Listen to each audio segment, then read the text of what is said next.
Hello everyone, welcome to Chaitu Reddy's kitchen. ఈరోజు mango ice క్రీమ్ని చూసేయండి. సమ్మర్లో ఐస్ క్రీమ్ తినని వాళ్ళు ఎవరు ఉంటారు చెప్పండి, అందులోనూ మ్యాంగో ఐస్ క్రీమ్. ముందుగా నేను ఇక్కడ 1/2 లీటర్ పాలను తీసుకున్నాను. అవి మరిగేటప్పుడు రెడీ చేసుకోవాల్సినవి చూసేయండి. కాజుని 30 మినిట్స్ సోక్ చేసుకుని గ్రైండ్ చేసి పక్కకు పెట్టుకోండి. అలానే మరో గిన్నెలో 2 స్పూన్స్ కార్న్ ఫ్లోర్ని పాలలో కలుపుకొని పక్కకు పెట్టేయండి. పాలు 3 లేదా 4 పొంగులు వచ్చాక జీడిపప్పు పేస్ట్ వేసుకొని 2 మినిట్స్ వరకు కలుపుకోవాలి. నెక్స్ట్ కార్న్ ఫ్లోర్ని కూడా యాడ్ చేసుకోవాలి. ఈ పాలు చిక్కబడే వరకు కలుపుతూనే ఉండాలి. ఈ పాల కన్సిస్టెన్సీ ఇలా వచ్చాక షుగర్ని యాడ్ చేసుకొని కలుపుకోవాలి.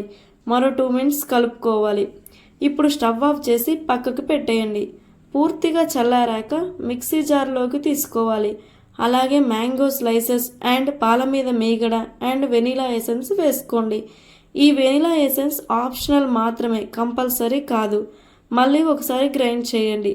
కన్సిస్టెన్సీ ఇలా ఉంటేనే ఐస్ క్రీమ్ సూపర్ టెక్స్చర్ వస్తుంది. ఇలా బౌల్స్లలో వేసేయండి. వీటిపైన చాప్ చేసిన కాజుని వేసుకోండి, లేదా మీకు ఇష్టమైన డ్రై ఫ్రూట్స్నైనా యాడ్ చేయండి. ఇలా ఫాయిల్ కవర్తో కవర్ చేసి ఓవర్ నైట్ ఫ్రీజర్లో పెట్టేయండి.